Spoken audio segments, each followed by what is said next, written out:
나오신 여러분들을 주의로 축복합니다. 비록 많은 수가 모이지 못했을지라도 우리가 함께 모여 예배할 때 이곳에 하나님의 은혜가 임하고 하나님의 능력이 임하고 하나님의 축복이 임할 줄 믿습니다.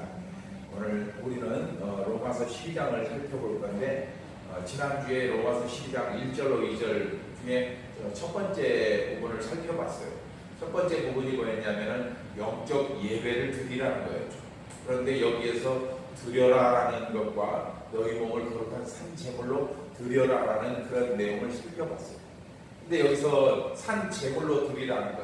그런데 이 말씀을 살펴보기 전에 1절에 바울이 로마 교회 성도들에게 어떤 명령을 내릴 때 그 명령의 근거가 무엇인가에 집중을 해보자고 그랬어요. 보통 우리는 하나님이 우리 백성들에게 명령을 내릴 때 하나님의 권위와 권세와 위엄과 능력으로 너 이렇게 해 이렇게 명령을 내리는 것을 우리는 생각을 해요. 그런데 12장 1절 첫머리 보면 하나님의 자기 하심으로 권하노니 무슨 말이냐면 하나님이 우리에게 명령을 내리시는데 명령도 아니고 권면, 부탁을 하고 계시는데 그 부탁의 배경에 뭐가 들어있다는 거예요? 자비하심이 들어있다는 거예요. 자비하심. 그러니까 하나님이 막 우리한테 막무가내로 너 해 이렇게 하는 게 아니고 우리에게 부탁을 하고 계시다는 거예요. 권면을 하고 계신다는 거죠. 그 권면이 뭐였냐? 하나님께 거룩한 산제물로 영적 예배를 드리라는 거예요. 그 산제물에 대해서 지난주에 살펴봤는데 오늘은 그럼 뭘 살펴볼 거냐? 영적 예배를 드리라. 영적 예배를 드리라는 것을 살펴보죠. 이 본문 1절은 이와 같은 그 세 가지 조건을 실천하는 것이 실천하는 삶이 성도들이 하나님께 드릴 뭐라고요?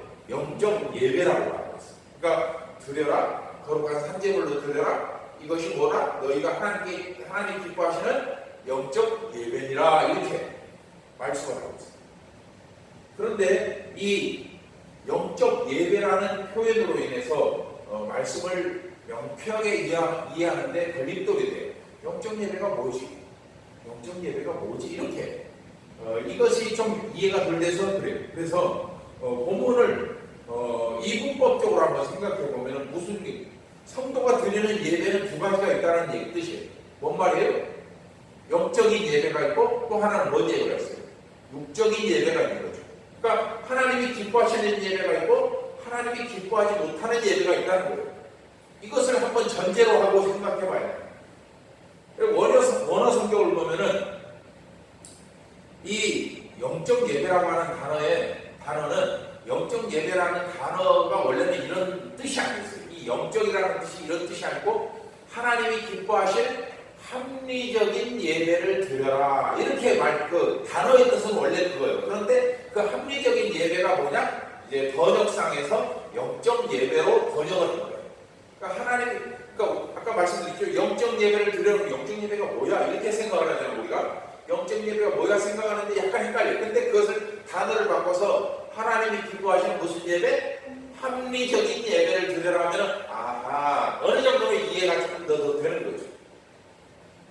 물론 이 단어를 영적 예배로 번역한다고 해서 그 의미가 잘못되지는 않았어요. 오히려 조금 더 의미가 깊어진 뜻이 감이 없지 않아 있지만 정확한 이해를 위해서는 합리적인 예배로 이해하는 것이 합리적인 예배로 번역하는 게 좀 우리의 이해를 도와줄 수 있어요. 그러므로 사도 바울이 말씀하는 하나님께 드릴 합리적이고 이성적인 예배란 어떤 거냐? 화려한 종교의식을 앞세우는 예배가 아니라 매일매일 자신의 삶 자체를 그분께 바치는 것이 되고 삶을 바치는 것이 되고 이것이 단순히 육체를 바치는 삶이 아닌 우리의 전 인격을 바치는 삶이 돼요. 그러니까 거룩한 산제물이라는 뜻을 영어로는 너의 몸을 그렇게 한다고 그랬잖아요. 근데 이게 번역상 잘못된 거예요. 왜냐하면 헬라어 지난주에 말씀드렸지만 사람의 몸을 헬라어는 푸시케, 영혼과 육체로 나눈다고 했어요. 근데 영혼은 푸시케라는 한 단어로 되어 있는데 육체는 두 가지 의미가 있어요. 사르시, 소마 이 두 가지가 단어가 있다고 했잖아요. 그러니까 사르시라고 하는 건 이 고깃덩어리, 이 고깃덩어리를 말하는 거예요. 근데 여기서 이 단어에서 로마서 12장 1절에서 나오는 산 제물이라고 하는 것은 제물은 뭐냐면은 바로 너희 몸을 그때 이 몸이 뭘로 쓰이냐? 소마라는 단어. 그러면 소마라고 하는 단어는 뭐냐? 이 몸뚱아리를 비롯해서 우리의 생각과 우리의 가치관과 우리의 비전과 모든 것이 다 종합적으로 모여진 것다. 모여진다. 예를 들어 무슨 말이냐? 김건호 하면은 몸뚱아리로서의 김건호도 있지만 뭐예요? 머릿속에 들어있는 가치와 정신과 철학과 어떤 인격과 이런 것으로도 김건호가 있잖아요. 그러니까 여러분들이 만약에 김건호를 알아 그러면 김건호에 뭘 아는 거예요? 몸뚱아리의 김건호를 아는 거예요. 정신으로서 아는 거예요. 그 전체를 아는 거예요. 전체를. 그러니까 몸뚱아리로 하나님께 너희 몸을 드리라 이건 안 맞는 거죠. 그러면 우리가 신청이가 공양미 300석에 인당수에 빠져준 것처럼 우리가 물에 빠져서 그게 하나님을 위해서 희생하면 우리가 몸을 드리는 것이 되는 거예요? 그럴 수가 없는 거예요. 여기서 말하는 것은 그러니까 이 몸을 드리는 게 아니고 몸을 포함해서 우리의 열정, 우리의 노력, 우리의 지혜와 지식과 경험과 사회적인 지위와 내가 가지고 있는 물질까지도 그것이 왜요? 나로 인해서 파생되어진 것이니까 그것을 드리는 게 바로 우리의 산 제물이 된다. 신약 성경 어디에서도 몸 자체를 버리라고 바치라고 말하지 않고 몸을 통해서 성도의 거룩함을 나타내라고 권면합니다. 그래서 마태복음 5장 16절에서 이렇게 말씀하고 있어요. 함께 읽어볼까요? 시작. 이같이 너희 빛이 사람 앞에 비치게 하여 그들로 너희 착한 행실을 보고 하늘에 계신 너희 아버지께 영광을 돌리게 하라. 여기서 자, 너희 빛이 사람 앞에 그 빛이 비쳤는데 그 빛이 뭐냐? 착한 행실이야. 착한 행실은 뭐예요? 몸이에요? 몸이 하는 이 행위죠. 행위. 몸이 하고 있는 행위. 근데 여러분 우리가 착한 행동을 했단 말이에요. 착한 행동을 했으면 그 착한 행동은 단순히 몸이 한 거예요? 착한 마음이 한 거죠. 그 다음에 갖고 있는 그 착한 믿음이 한 거죠. 도둑질을 했다 그러면 나쁜 마음이 한 거예요. 그러니까 착한 행실이라는 것은 거기에는 그냥 행동만 나타나는 게 아니고 죄가 거기에 투영되어 있는 거죠. 그렇잖아요? 예를 들어서 제가 칼을 간다 그러면 그 사람들이 제가 없어도 칼갈이 목사님 하면 칼만 갈아주는 사람을 말하는 게 아니고 그 설립교회까지도 생각하고 거기에 목사 키는 큰데 얼굴은 못생기고 근데 말하면 기도도 해주고 재밌게 지내. 말은 어쨌든 투박한데 그 속에 정이 묻어 있어. 이런 것들을 그 사람들이 생각하는 거야. 그러니까 단순히 칼 하나 가지고 그 속에 모든 게 다 들어있는 거죠. 이게 바로 너희 그 착한 행실 속에 들어있는 거죠. 그리고 그것을 예수님은 빛이라고 했던 거죠.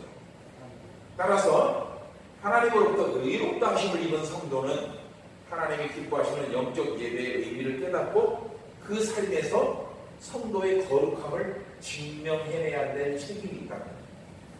그러므로 여러분 믿음과 행함은 성도의 삶을 거룩하게 하고 더 나아가 하나님을 영화롭게 하는 두 기둥이라는 것을 꼭 기억하십니다.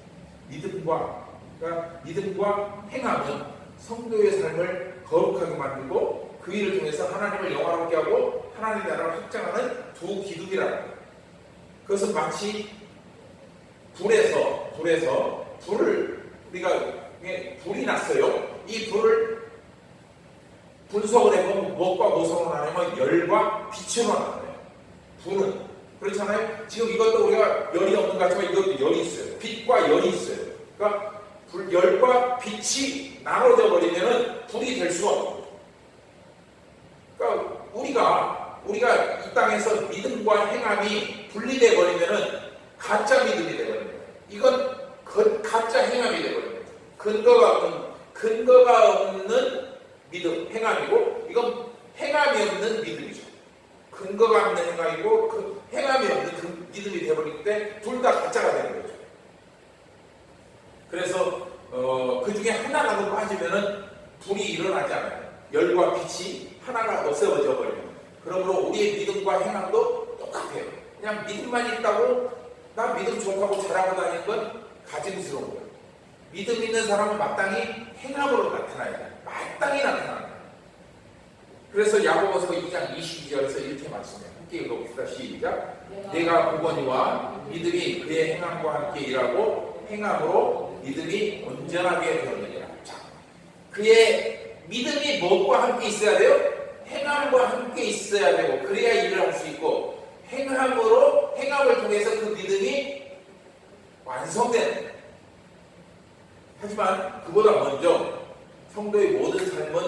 하나님의 자비하심으로부터 비롯되고 꽃을 피우고 열매 맺는다는 것을 우리는 잊지 말아야 됩니다. 즉 우리가 무슨 이 땅에서 믿음의 삶을 살아가는 모든 것의 출발은 하나님의 자비하심으로부터 시작되고 그 하나님의 자비하심으로 우리에게 권하신 그 하나님의 명령이 우리의 삶에서 믿음의 행함을 나타내고 꽃이 피어지고 열매가 맺으면서 그 열매는 뭐냐? 바로 하나님 나라의 확장이라는 거죠. 이렇게 됩니다. 그런데 이를 위해서 두 번째로 2절에서는 뭐라고 하냐면 이 세대를 본받지 말고 쭉 나가면서 무엇을 분별하라는 거예요? 하나님의 뜻을 분별하라고 말씀하고 있어요. 우리 2절 함께 읽어볼까요? 시작. 하나님의 뜻을 분별하는 시작. 너희는 이 세대를 본받지 말고 오직 마음을 새롭게 함으로 변화를 받아 하나님의 선하시고 기뻐하시고 온전하신 뜻이 무엇인지 분별하도록 하라. 아멘. 자, 1절 말씀에서 로마서 10장 1절 말씀에서 영적 예배, 즉 몸을 드리는 성도의 전인격을 통해서 하나님이 기뻐하시는 산 제사를 드리는 그 권면을 통해서 그리스도인의 윤리적인 어떤 삶의 기초를 제시한 사도 바울은 2절에 들어가서는 좀 더 구체적으로 그리스도인의 생활 속에서 실천되어야 될 실질적인 내용을 제시하고 1절에서는 보편적인 가치를 제시했다면 2절에 조금 더 구체적으로 들어가는 거죠. 그리고 3절 이어서는 정말로 세세한 세부 사항을 말씀하고 있어요. 특히 2절을 자세히 살펴보면 구원받은 성도가 지켜야 할 삶이 두 가지로 제시가 되어 있어요. 그게 뭐냐면 분별하는 삶인데 이 분별하는 삶이 두 가지로 분별되어 있는데 따라합니다. 하나는 소극적인 분별, 두 번째는 적극적인 분별이에요. 자, 요 두 가지로 오늘 살펴볼 건데 첫 번째로 소극적인 분별은 뭐예요? 이 세상을 본받지 않는 거죠. 이 소극적이고 적극적인 것을 여러분들이 잘 이해해야 돼요. 무엇이 소극적인가? 무엇이 적극적인가를 좀 이해를 해야 되는데 뭔 말이에요? 자, 여기 보세요. 내가 이 세대를 본받지 않는다는 것은 어떤 걸 말하냐면 세상으로부터 나를 지켜낸다는 의미가 있는 거죠. 맞아요? 안 맞아요? 내가 이 세상을 본받지 않는다? 그런 뜻은 그 세상과 나를 분리시킨다는 뜻이 분리시킨다. 그럼 그것은 뭘 말하냐면 내가 믿음의 삶을 살아가는데 합당치 않은 것을 세상이 나한테 자꾸 접근할 때 나는 그걸 거부하고 잘라내고 버려버려야 되는 것을 말하는 거죠. 그러니까 나에게 있어야 되는 세상을 살다 보면 당연히 있어야 될 것들이 있어요. 그렇잖아요? 세상을 살면 당연히 있어야 될 것들이 있는데 그것 중에서 내가 살아가는데 믿음을 지키기 위해서는 그걸 버려야 될 것들이 있는 거예요. 이게 바로 소극적인 믿음이죠. 소극적인 분별인데 다른 표현으로는 마이너스적인 삶이라고 할 수 있어요. 빼기적인 삶이라고 했을 때 이는 세상의 모든 일 중에서 성도가 자신의 신앙을 지키기에 적절하지 않은 요소들을 하나씩 제외시켜 나가는 삶이기 때문에 그런 거예요. 자, 우리가 봐요. 어떤 게 이 세대를 본받지 않는 삶이 우리가 주일날 놀러 가는 거 해야 되고 말아야 돼요. 하지 말아요. 빼는 거예요. 그 다음에 밤이 되면은 흥청망청 지내야 되고 말아야 돼요. 하지 말아요. 우리의 유혹을 아주 단호하게 거절해야 돼요. 그 다음에 이런 것도 제가 말씀드렸잖아요. 부동산 투기해야 돼요. 하지 말아요. 그거 하면은 목돈이 생기는데 하지 말아요. 왜? 그건 믿음에 반하니까. 그러니까 이런 것들 남들은 다 하는데 나는 그리스도인이기 때문에 하지 말아야 될 것들입니다. 남들은 다 해요. 그러면서 못하는 사람들한테 바보 이렇게 말해요. 세상 사람. 그러나 우리는 바보 소리를 듣고라도 그걸 해야 돼요. 말아야 돼요. 하지 말아야 돼요. 이게 마이너스적인 삶인 거죠. 근데 이것은 어떻게 다르냐? 그리스도인의 신앙 성숙도에 따라 그 종류가 달라져요. 이거 굉장히 중요합니다. 자, 여기 보세요. 그리스도인이라고 똑같은 분량의 믿음을 가진 게 아니라고 했잖아요. 10개만큼의 믿음을 가진 사람이고 한 개만큼, 아니 반개만큼도 못 가진 사람도 있어요. 그러면 반개만큼 믿음을 가진 사람과 10개 믿음을 가진 사람이 이 빼기 마이너스적인 삶을 똑같이 할 수는 없겠죠. 이 사람은 좀 더 아주 분명하게 마이너스적인 삶을 살아야 돼요. 세상 것을 분별해내버려야 돼요. 근데 이 사람은 아직 믿음이 덜 들어갔어요. 그렇기 때문에 이것이 옳은지 저것이 틀린지 잘 몰라요. 그러니까 술 한 잔도 마실 수 있고 친구들하고 주일날 빠질 수도 있고 이런 사람이 그런 사람 있잖아요. 교회 다니면 담배도 피고 막 마음대로 좀 부동산 투기도 하고 교회 와갖고 그냥 나 교회 아파트 팔았고 돈 얼마 벌었다 이런 얘기도 아무 느낌도 없이 하는 거예요. 그 사람이 만약에 10개만큼의 믿음을 가진 사람은 바로 혼나요. 맞잖아요. 그 사람은 바로 지적을 당해요. 당신은 그런 믿음을 가졌으면서 그걸 자랑할 뭐 쉽냐고. 그러나 반개도 안 되는 믿음을 가진 사람한테는 그래서는 안 돼요. 왜? 그랬다면 그 사람이 믿음이 넘쳐버려요. 갖고 믿음을 잃어버려요. 그러니까 이 사람을 키워서 이 사람이 10개 믿음이 올라갈 때까지 기다려줘요. 그러면 이 사람이 10개 믿음이 올라가면 우리가 뭐라고 하지 않아도 알아서 그걸 다 빼버려요. 세상에 것을. 그렇게 되는 거예요. 그래서 믿음이 그만큼 중요한 이유가 그거예요. 제가 전에 말씀드린 것처럼 믿음이라는 것은 겨자씨만한 믿음이 있든 태산만한 믿음이 있든 그 둘이 구원받는 건 똑같아요? 틀려요?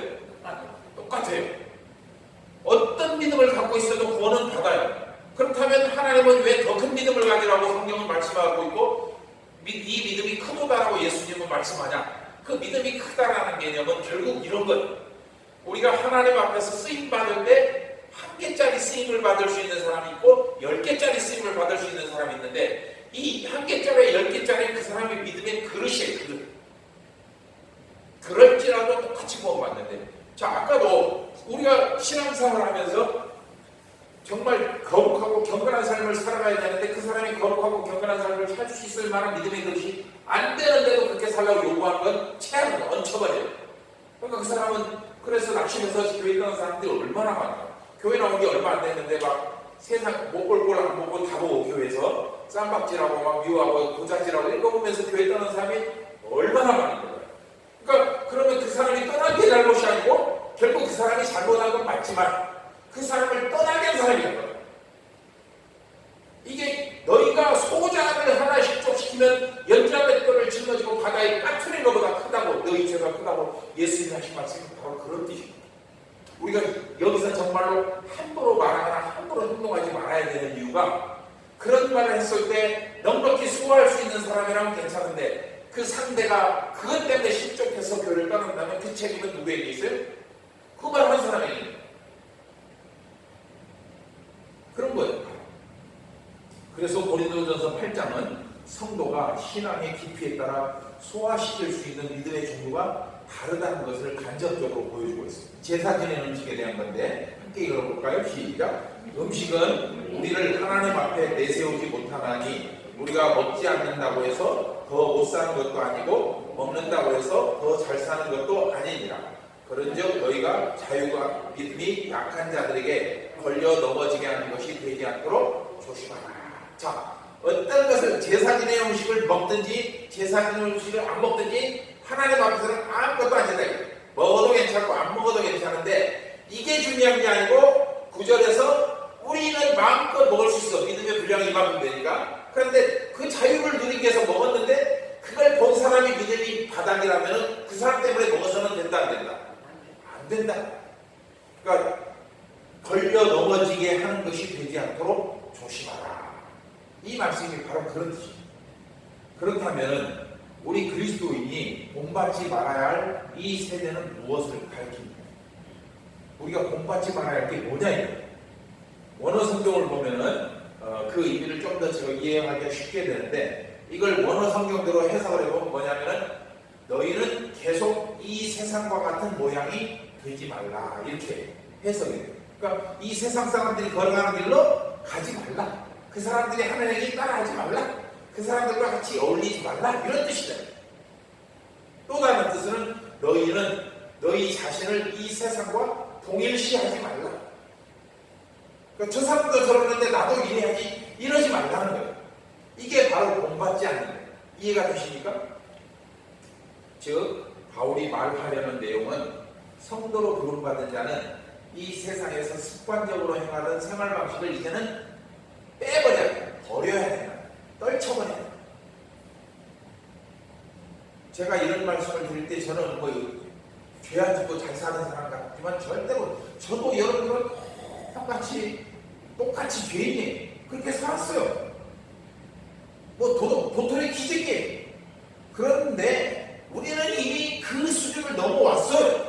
경계선을 넘어와서 이제 믿음 안으로 들어왔기 때문에 이제 옛날 것은 그리워할 필요가 없는 거예요. 그리고 지금 이 자리에서 최선의 뭔지를 자꾸 찾아야 돼요. 그러는 사이에 우리 믿음은 점점 자라나는 거죠. 물론 세상은 우리 그리스도인에게 이 세상의 구성원으로서 세상의 풍경을 따르고 또 그것을 삶의 표본으로 삼으라고 유혹형. 야, 다들 좋은 게 좋은 거지 뭐 이 세상 다 그렇게 하는데 너만 그렇게 뭐 혼자 잘났다고 혼자 깨끗한 척 하지 마라 이런 말 하잖아요. 그렇게 유혹해오고 있지만 그리스도인들은 이 첫 번째에서 첫 번째 제목 이 세상을 공부하지 않은 빼기적인 삶에서 과감히 그것을 거부해요. 빼버려요. 그 중에서 가장 은밀한 유혹의 수단이 뭐예요? 물질이에요. 물질. 이거 한탕만 돈만 집금 가면 목돈이 생겨. 수단 방법을 가리지 않고 성공해. 이런 것들이죠. 거기에는 진짜 그리스도인들도 많이 넘어가거든요. 그러나 이 대해서 마클리라고 하는 신학자는 이렇게 말씀하고 있어요. 함께 읽어볼까요? 시작. 너희 생활을 이상의 온갖 유행에 맞추려고 하지 말라. 주위 색깔을 따라 변화하는 카멜레온과 같이 되지 말라. 세상과 함께 행하지 말라. 세상이 내가 무엇이 될 것인지 결정하게 말게 하라. 이게 무슨 뜻이에요? 그러니까 지금 하나님 분별하는 삶인데 분별하는 삶을 다른 뜻으로 표현하면 그런 거예요.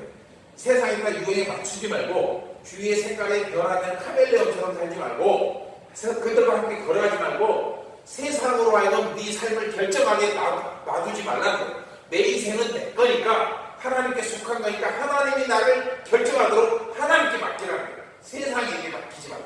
이게 바클리라고 하는 신학자가 하신 말씀인데 왜냐? 우리는 이미 하나님께 산 제물로 드린 자들이기에 먹든지 마시든지 무엇을 하든지 모두 그분의 영광을 위해서 해야 된다.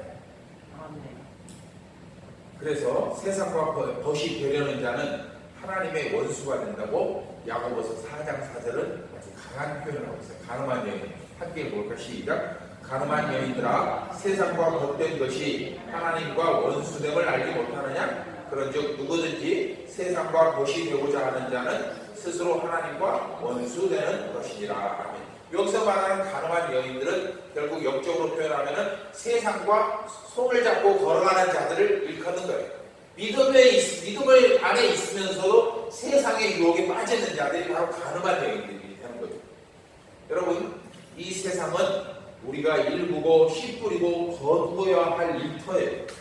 잘 기억하세요. 이 세상은 우리가 씨를 뿌리고 거두어야 할 일터예요. 우리 자신이 세상에 의해 변화되고 흡수되는 곳이 아닌 우리가 그들을 변화시켜야 될 주인공이지 그들이 우리를 변화시켜서는 안 된다는 거예요. 따라서 그리스도인 우리는 세상에 변화되고 흡수되려는 자신을 항상 그렇게 세상에 우리를 유혹할 때 그 자신을 하나님의 거룩하신 말씀에 비춰져 앞으로 계속 되돌아가는 작업을 해야 돼요. 세상으로 나가려다 다시 되돌아오고 유혹이 계속 올 때마다 그 작업을 계속해야 돼요. 그게 바로 거룩한 삶이 돼요. 그 하나님 앞에서 세상에 동화되고 오염된 나의 삶의 부분을 말씀의 검으로 잘라내고 도려내는 작업을 하는 게 신앙생활이에요. 그리고 우리는 그럴 때마다 우리를 위로하시는 분을 만나게 되는데 바로 그게 성령님이다. 그렇게 오랜 시간을 지내다 보면 어느덧 단단한 굳은 살이 자신의 심령에 붙어 있음을 보게 됩니다. 우리 이런데 일하다 보면 굳은 살 먹이잖아요. 그러니까 우리 심령을 사탄이 계속 찔러요. 여기 적당히 해. 그냥 쥐를 한두 번 빠져도 돼. 왜 그렇게 한국을 하려고 애를 써? 하나님이 안 해도 그냥 대충 착하게만 살면 돼. 착하게 살고 좋잖아. 바르게 살고 세상 살고 욕 안 먹고 살고 이렇게 할 때 그게 와 찔리고 아프고 유혹이 되는데 그걸 계속 내가 도려내. 계속 도려내면 얼마나 쓰이고 아프겠어요. 손해도. 그런데 그렇게 계속 하다 보면 나도 모르는 사이에 이 굳은 살이 다 단단히 되어가지고 사탄이 찔러도 피 한 방울도 안 나요. 철갑을 갑옷을 입게 되는 거죠. 이게 바로 우리가 갑옷을 입는 에베소 6장에 나타나는 그 전신갑주를 취하는 거예요. 그래서 디모데후서 4장 7절로 8절로 보면 그렇게 완전히 그 영혼이 완전히 그냥 철갑으로 둘러진 한 사람의 고백을 보게 되는데 그게 바로 누구냐? 사도 바울이에요. 함께 읽어볼까요? 시작. 나는 선한 싸움을 싸우고 나의 달려갈 길을 마치고 믿음을 지켰으니 이제 후로는 나를 위하여 의의 멸류관이 예비되었으므로 주곧 의로우신 재판장이 그날에 내게 주실 것이며 내게만 아니라 주의 나타나심을 사모하는 모든 자에게로니라. 바울이 뭐라고 했어요? 나는 싸움을 싸웠다. 달려갈 길도 마쳤다. 믿음도 지켰다. 그 말은 뭐냐? 아까 말한 것처럼 내 심령은 사탄도 어떻게 할 수 없는 철갑으로 둘러져 있다. 이런 뜻이면 똑같아요. 이제는 아무것도 나를 건드릴 수 없어. 나는 이제 하나님께 나갈 거야. 그분이 나에게 열교하게 주신다는데 그 자리는 나갈 거야. 나는 이제 그때가 되었어. 이 말을 좀 하고 있는 거예요. 여러분들이 이 오늘 말씀, 이 첫 번째 말씀을 통해서 소극적인 분별, 즉 빼기적인 삶에서 여러분들이 과연 어떤 것을 여러분들 삶에 빼내야 되는지 오늘 돌아가셔서 이번 한 주간 여러분의 삶을 돌아보면서 더욱더 그것을 빼내는데 열심을 낼 수 있기를 주의 이름으로 축복합니다. 두 번째로는 적극적인 분별. 하나는 소극적인 분별이었잖아요. 적극적인 분별은 뭐예요? 빨간 글씨 하나님의 시작. 하나님의 뜻을 깨닫는 삶. 자, 소극적인 분별은 세상을 본받지 않는 삶이었어요. 그러니까 세상의 것을 내게서 떨쳐내는 것이 본받지 않는 마이너스적인 삶인데 적극적인 분별은 뭐냐면 하나님의 뜻을 깨달아서 내 삶에 수용하는 삶이에요. 더하기적인 삶이에요. 더하기. 플러스적인 삶이죠. 앞에 것은 계속 나에게 나쁜 것들을 빼내는 삶이라면 두 번째 적극적인 건 하나님의 뜻을 내 삶에 적용시키는 거죠. 어디에다 적용시켜요? 빼냈던 데. 아까 빼낸 자리잖아요. 빼낸 자리에다가 하나님의 가르침을, 하나님의 말씀을, 하나님의 뜻을 거기다 되는 거예요. 그러면 어떻게 돼요? 바로 접붙임이 되는 거예요. 로마서 우리가 읽었던 9장 10장에서 읽었던 11장까지 읽었던 참 감람나무 그 말씀을 여기에 적용해보면 우리는 우리 살점을 도려내고 우리 삶을 도려내고 희생하고 모든 것이 고통스러운 상태이지만 거기에 하나님의 말씀을, 하나님의 위로를 덧붙이면 거기에 무슨 현상이 일어난다고요? 접붙임의 현상이 일어난다. 어떻게? 내가 참 감람나무 진액을 받게 되는 거죠. 그러므로 그렇게 돼서 나는 이제 참 감람나무의 체질로 변화된다. 바울이 바로 달려갈 길을 갖고 믿음을 지켰다고 했던 이유가 바로 그거예요. 완전히 나는 체질이 예수 피로 변화된다. 체질이. 이걸 말하는 거예요. 즉 본받지 않는 삶이 신앙에 어긋나는 것을 제외시켜 나가는 뺑기적인 삶이라면 분별하는 삶은 세상에 뒤섞여 있는, 세상 속에서 온갖 뒤섞여 있는 모든 것 속에서 하나님이 기뻐하시는 것, 하나님이 원하시는 것이 무엇인지를 찾아내서 그것을 자신의 삶에 수용하고 그것을 삶에서 실천하는 것.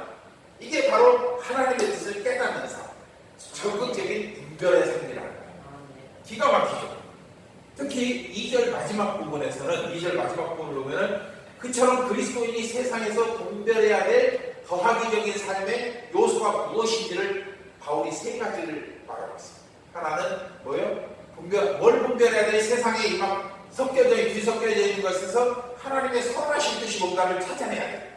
하나님이 기뻐하시는 게 무엇인지를 찾아내야 돼요. 하나님의 온전하신 뜻이 무엇인지를 찾아내야 돼요. 그래서 선하시고 기뻐하시고 온전하신 것을 세상 속에서 찾아내서 여러분 여기 보세요. 굉장히 중요합니다. 하나님의 선하시고 기뻐하시고 온전하신 뜻이 어디 있어요? 저 멀리 우주에 있어요? 세상 속에 있어요? 어디 있어요? 세상 속에 있어요. 굉장히 왜냐하면 우리가 믿음 생활하면서 나는 세상과 달리 살 거야 하고 세상과 결별하고 산속에 들어가서 못 닦고 사는 것은 믿음의 삶의 바른 믿음이 아니에요. 제가 여기 이 말씀을 드리는 것은 하나님의 선하신 뜻, 기뻐하신 뜻, 온전하신 뜻은 반드시 어디에서 찾아야 되냐? 세상 속에서 찾아야 된다는 거예요. 세상 속에서. 왜? 세상 속에서 막 뒤섞여서 어떤 것이 진짜인지 가짜인지 구별이 안 되는데 우리가 믿음이 있다면 그걸 찾아낼 수 있어요.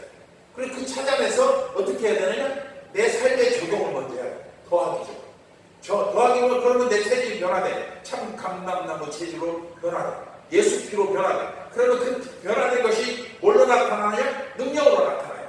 그래서 세상을 변화시키는 거죠. 이렇게 되어야 돼요. 이는 세상에는 거짓으로 위장된 선이 있고 거짓 기쁨이 있고 거짓 온전함도 있다는 것을 의미해요. 겉으로 보기에는 참과 거짓을 구분할 수 없지만 그러나 세상을 본받지 않고, 그러니까 내 삶에서 거추장스러운 것들을 다 믿음을 저해하는 것들을 다 빼버리면은, 그리고 그 믿음으로 세상을 바라보면은 그것을 구별할 수 있어요. 그걸 취해서 빼낸 자리에다 다시 끼워넣는 거예요. 오늘날 그 거짓된 것들이 진리를 왜곡시키고 세상을 타락시키며 심지어 하나님의 백성들을 욕해서 파멸시키고 있습니다. 그러니까 교회를 떠난 사람들, 아까 말했죠. 교회를 떠난 사람들이 결과적으로 그 사람이 손해요. 지난주에 말씀드렸잖아요. 지지난주인가요? 교회 안에서 어떤 성도가 둘이 말다툼이 일어났어요. 아니면 둘이 서운함이 있었어요.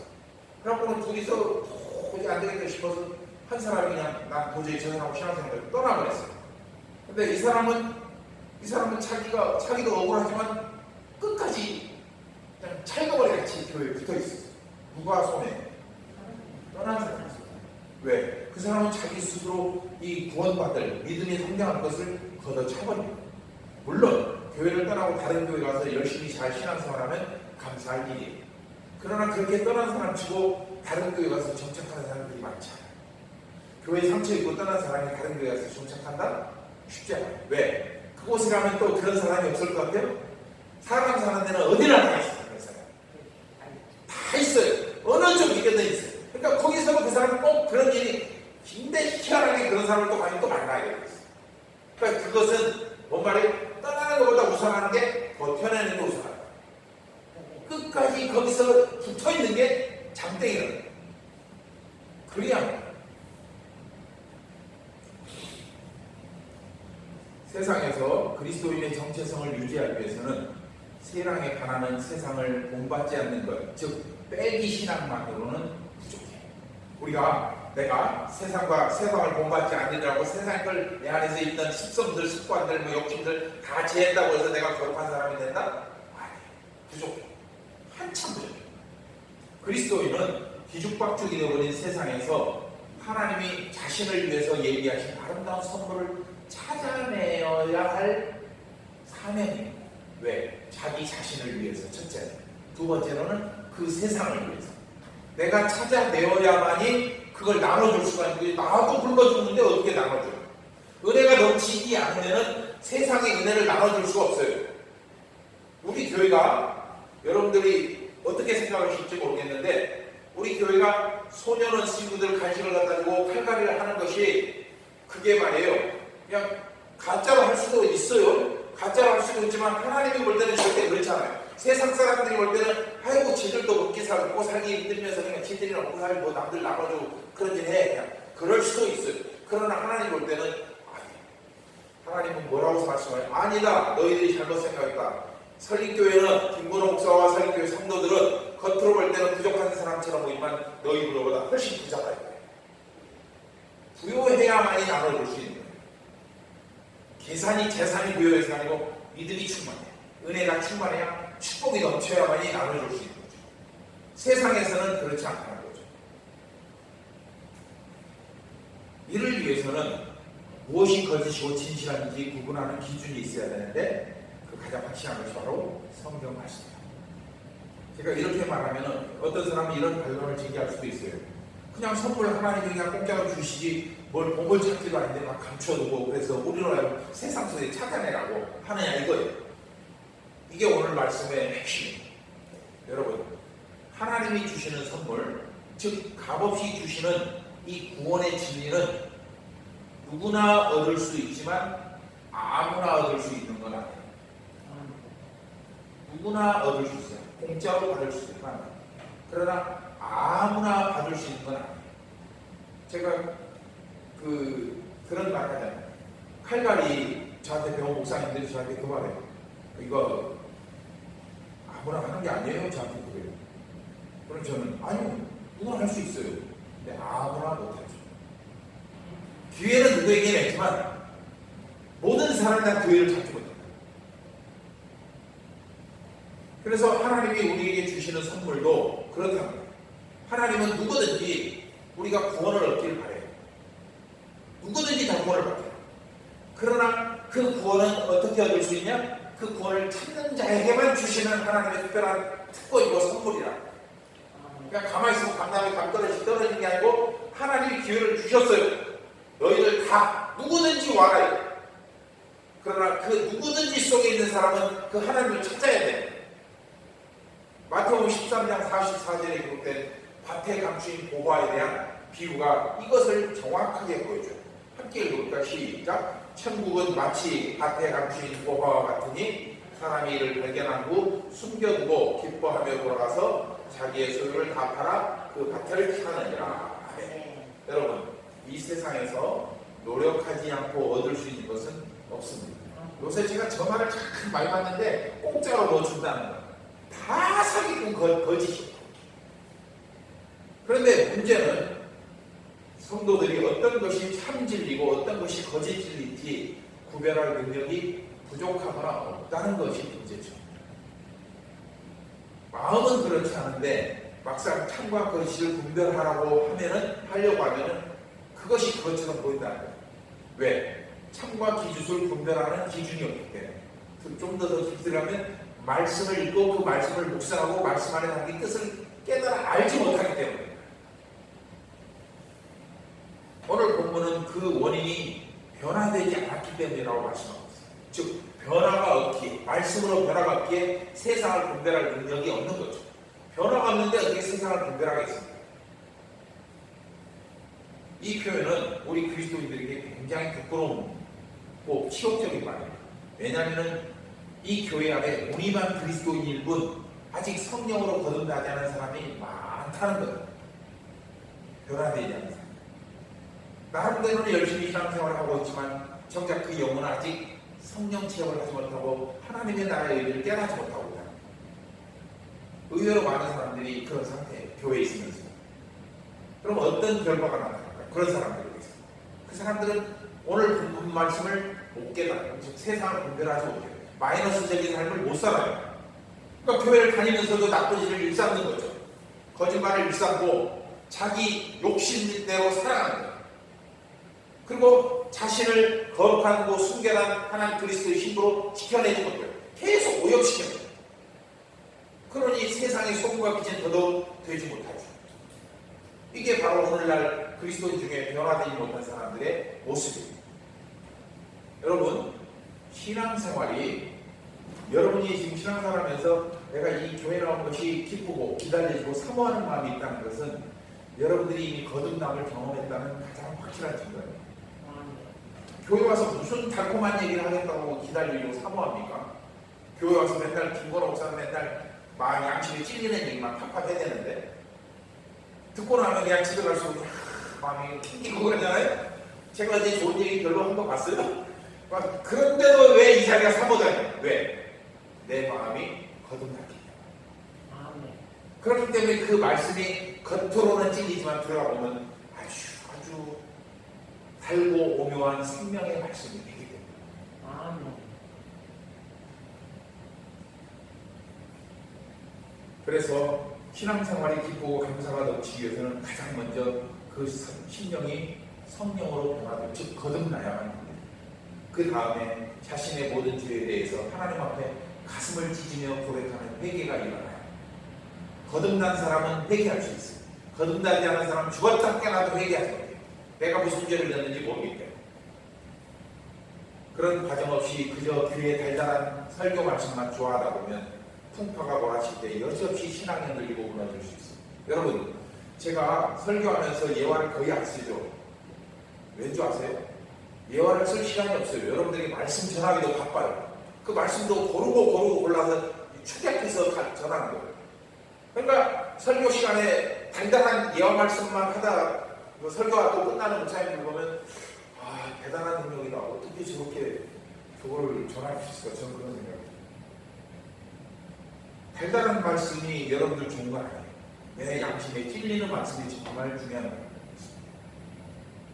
여러분, 우리 그리스도인의 행동과 생활 방식은 철두철미하게 하나님의 뜻에 지배당해야 됩니다.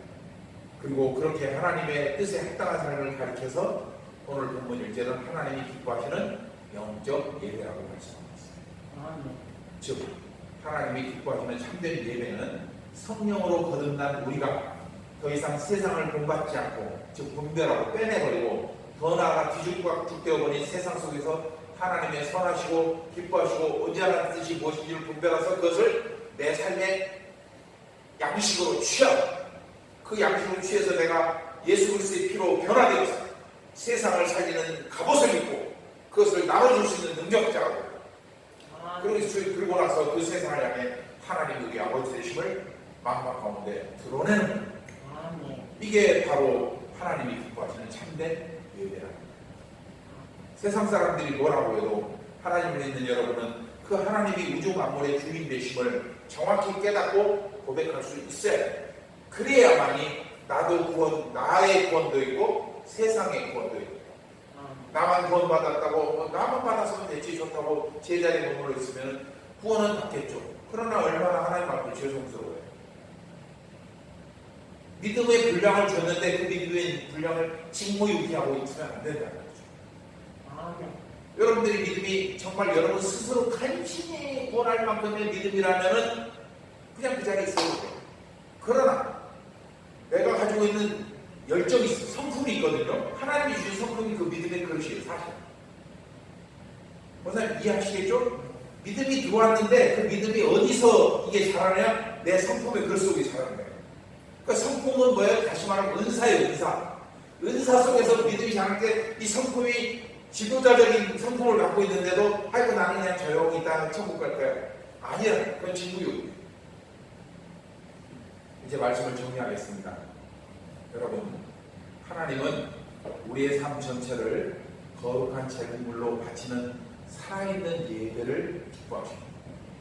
바로 그 하나님의 소원을 만족시켜 드리는 것이 그분의 자녀로 부름받은 우리 그리스도인이 감당해야 할 사명입니다. 그러기 위해서 우리는 이 세대를 본받지 말아야 하고 마음을 새롭게 해야 하며 하나님의 뜻을 분별할 수 있어야 합니다. 그 하나님의 뜻을 분별하는 것은 크게 두 가지로 나눈다고 했죠. 하나는 세상으로부터 나를 분리시키는 삶, 두 번째는 하나님의 뜻을 찾아서 내 삶에 적용시키는 삶. 그러니까 마이너스적인 삶, 플러스적인 삶을 살아야 돼요. 그렇게 될 때 우리는 온전하게 될 수 있다. 이것을 온전히 실천할 때 비로소 우리가 살아가는 어떤 곳에서든 하나님을 기쁘시게 하는 영적 예배자가 될 수 있는 거예요. 그러니까 교회에서만 그냥 성령 충만해서 기쁨 충만해서 예배드리고 나가다가 그냥 저쪽 그 가게 가서 쌈박지 내고 그거 안 되는 거예요. 저도 이 말하면서 좀 부끄러워요. 저도 운전하다 그런 일이 가끔 있거든요. 집사람이 제 아내가 저에게 당신은 딴 거는 그렇게 잘 참는데 왜 운전만 되면 못 참냐. 근데 참 참기가 힘들어요. 그러긴 한데 왜 참아내야 돼. 왜냐면은 그것 때문에 그 사람이 실족할 수 있거든. 내 말싸움은 안 해요. 차 안에서만 둘이서 얘기하니까 둘이서 얘기하니까. 그런데 그래 부끄럽지만 참 여러분들에게 부끄러운 고백이지만 여러분들도 그런 경험들을 하시기 때문에 마음속으로 미워하고 판단하고 시비 걸고 말다툼하고 하지 마십시오. 가능한 하지 마시고, 그런 혹시 그럴 일이 있더라도 참아내시고, 정의해야 된다면 여러분들의 마음속에 화를 뺀 나머지를 말아주십시오. 화를 빼면 싸움이 일어나지 않죠. 그러니까 왜 마음속에 싸움이 일어나냐면 잘못한 것과 화가 합쳐졌기 때문에 싸움이 일어나요. 근데 잘못한 것과 화가 쌓인 걸 화를 싹 빼버리고, 아까 불에서 빛과 열에서 열을 딱 빼버리면은 이걸로는 불이 안 나요. 죽었다 깨나도 그냥 똑같아요. 우리가 상대방에게 잘못을 지적할 때 내 마음의 화를 싹 제거하고 잘못된 그 객관적인 것만 말하면은 상대방이 그것 때문에 분노하지 않아요. 왜? 그 사람이 진심을 알지. 맞잖아요. 불교에도 그 비슷한 말씀이 있을걸요? 불교 말씀에도 제가 옛날에 한번 들었어요. 불교에도 그런 내용이 있어요. 불교 말씀도 좋은 말씀이 많이 있어요. 예, 그렇죠. 그래서 우리가 그렇게 살아간다면 이 세상에 우리 주변에, 적어도 우리 주변에는 지금보다는 더 많은 하나님을 믿는 사람으로 채워질 거예요. 바로 그 일을 위해서 우리를 부르셨습니다. 오늘 말씀 1절과 2절을 다시 한번 읽고 이제 말씀을 마치도록 하겠습니다. 시작. 그러므로 형제들아, 내가 하나님의 모든 자비하심으로 너희를 권하노니 너희 몸을 하나님이 기뻐하시는 거룩한 산제물로 드리라. 이는 너희가 드릴 영적 예배니라. 너희는 이 세대를 본받지 말고 오직 마음을 새롭게 하고 변화를 받아 하나님의 선하시고 기뻐하시고 온전하신 듯이 무엇인지 분별하도록 하라. 아멘. 기도하겠습니다. 하나님 아버지 감사합니다. 오늘도 주님 전에 나와 로마서 10장 1절로 2절 말씀을 통하여서 우리가 어떻게 분별하는 삶을 살아야 될 것인지를 깨닫게 하여 주시니 감사합니다. 세상을 본받지 않고 우리 가운데 세상적인 것들을 빼내는 마이너스적인 삶을 살아가는 것뿐만 아니라 하나님의 선하시고 기뻐하시고 온전하신 뜻을 깨달아서 발견하여서 우리 삶에 적용할 수 있는 플러스적인 삶까지를 살 때 비로소 온전한 그리스도인이 된다는 것을 오늘 배웠사오니 우리 성도들 그 말씀을 그들의 삶 가운데 잘 적용할 수 있도록 하나님께서 그들의 삶을 붙드시고 인도하여 주시옵소서. 혹여라도 세상 속에서 흔들리고 믿음이 약해지려 할 때 성령께서 말할 수 없는 탄식으로 저들의 마음을 붙잡아 주셔서 저들이 돌이키게 하시고 회개하게 하시고 하나님의 말씀을 더욱더 붙잡는 믿음의 담대함을 주셔서 저들이 하나님 아버지 기뻐하시는 귀한 삶을 살아가도록 도와주시옵소서. 남은 한 주간 동안도 건강으로 지켜주시고 성령 충만으로 지켜주시고 무엇을 하든지 하나님의 영광을 위해서 살아감을 기뻐하도록 도와주시옵소서. 감사드리고 예수님의 이름으로 축복하며 기도드리옵나이다. 아멘. 하늘에 계신 우리 아버지여, 이름이 거룩히 여김을 받으시오며 나라의 마옵시며 뜻이 하늘에서 이룬 것 같이 땅에서도 이루어지이다. 오늘날 우리에게 일용할 양식을 주옵시고 우리가 우리에게 죄진 자를 사하여 준 것 같이 우리 죄를 사하여 주옵시고 우리를 시험에 들게 하지 마옵시고 다만 악에서 도와옵소서. 대개 나라와 권세와 영광이 아버지께 영원히 싸움나이다. 아멘.